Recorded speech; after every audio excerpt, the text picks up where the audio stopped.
Now that Spider-Man has officially released and folks have already finished it, even platinuming the game, many people are wondering what's the future of the franchise, as there has already been a lot of setup within the game as well as behind the scenes to set up Spider-Man 3 as well as DLC and the future of the franchise. With Insomniac announcing that Miles Morales is the new main Spider-Man going forward, but we all know the story of Peter Parker is far from over. So today we're going to discuss what exactly we can expect from the future of this series as well as DLC. First things first, let's talk about the villains and who we could expect to see in the future. They've already used quite a lot of the Rogues Gallery, but we all know they just scratched the surface, and the Spider-Man Rogues Gallery bag is extremely deep. They've already set up a few villains in Spider-Man 2 to make an appearance in the future, such as Chameleon, the brother of Kraven. He's already previously been a villain to Spider-Man in this universe, but has been hiding throughout the years and is now about to make his move once again after completing a side quest.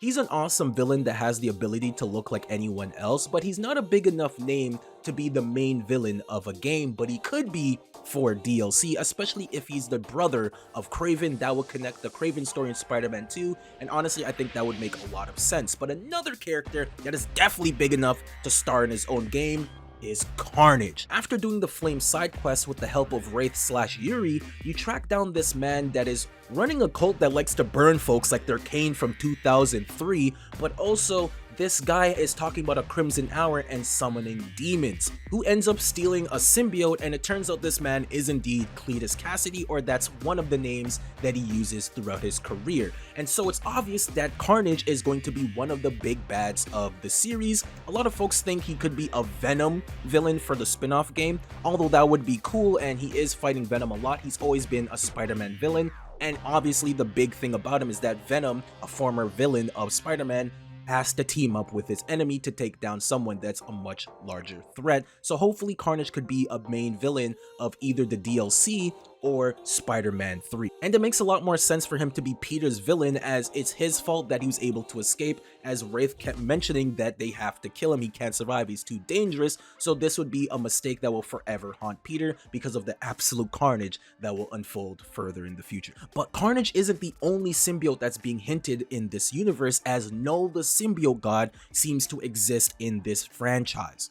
Now, Null is a newer creation in Marvel Comics. He is the god of all symbiotes, the one that created them all, born in the void and darkness before the universe even existed, before the Celestials created life, and he even fought them and cut off their head using it as a home base. This guy is an absolute demon, but he ultimately was defeated by Venom, so he definitely could be a villain for this Venom spin-off game, which the developers have discussed doing in the future if people are interested, which duh, we were interested before Spider-Man 2 was even announced. They could easily make up some bullshit on Venom coming back, but who would be the host is the big question. It could be Harry if he comes back, which would make a lot of sense continuing Spider-Man 2, or you can finally bring in Eddie Brock, who does exist in the Insomniac universe. The King in Black storyline, you even see the meteorite where the Venom symbiotes came from, so I do think they might be hinting at him coming in the future. He's more like a big bad, the final boss, the Thanos of this franchise, so I don't see him being used yet, maybe in the Venom spin-off game or in the final Spider-Man game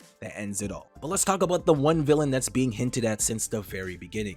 The Green Goblin. He's the one that's been missing, the most prominent villain of Spider-Man and probably his most fearsome. He has been missing throughout the entire franchise so far, as Norman hasn't turned into him yet. Now that he's been driven to his absolute worst, losing his son, his wife, he's about to enter a world of madness. They've already hinted at the G serum being used on Harry, who also ends up turning into the Green Goblin, but we all know everything is leading to Norman Osborn, who's also looking for the identity of the Spider-Man that he blames for everything. And I do wonder how he's going to react once he finds out the one son that he always wanted, Peter Parker, is the one behind all of this. With the Green Goblin's most famous story being the death of Gwen Stacy, I can definitely see him trying to kill, or actually succeeding in killing, Mary Jane Watson, the love interest of Peter Parker, as a way to get back at him. You took one of mine, I'm going to take one of yours. Green Goblin is an absolute menace of the highest degree, and a lot of us would love to see Insomniac's version of him, as he's already been hinted at for so long. Even his suit has been laid out throughout the first game, with the pumpkin bombs, the glider, and I believe even a suit. And since the Carnage symbiote does exist, we can even get the Red Goblin, the combination of Spider-Man's greatest foes, when the Carnage symbiote molds itself onto the Green Goblin, creating his most fearsome enemy of all time. Imagine a menace becoming even more of a menace. He would make the Joker look same. He is a nightmare's dream. Not even Arkham Asylum would be enough to hold this man down. But Green Goblin might not be the only main villain of Spider-Man 3, as Doc Ock seems to be returning as well, as he does have a vendetta against Peter Parker. Now, Doc Ock in recent years could be considered Peter's greatest enemy of all time, even switching bodies with him as his old one was dying out, and kind of hinted at the storyline in the first game, so it's possible we could be heading into the Superior Spider-Man storyline where he takes over Peter's body and learns what it really means to be Peter Parker, or well, Spider-Man. They even have the Superior suit in the second game, so they might be going in that direction. I don't know if they're gonna go that far though. But let's address the elephant in the room.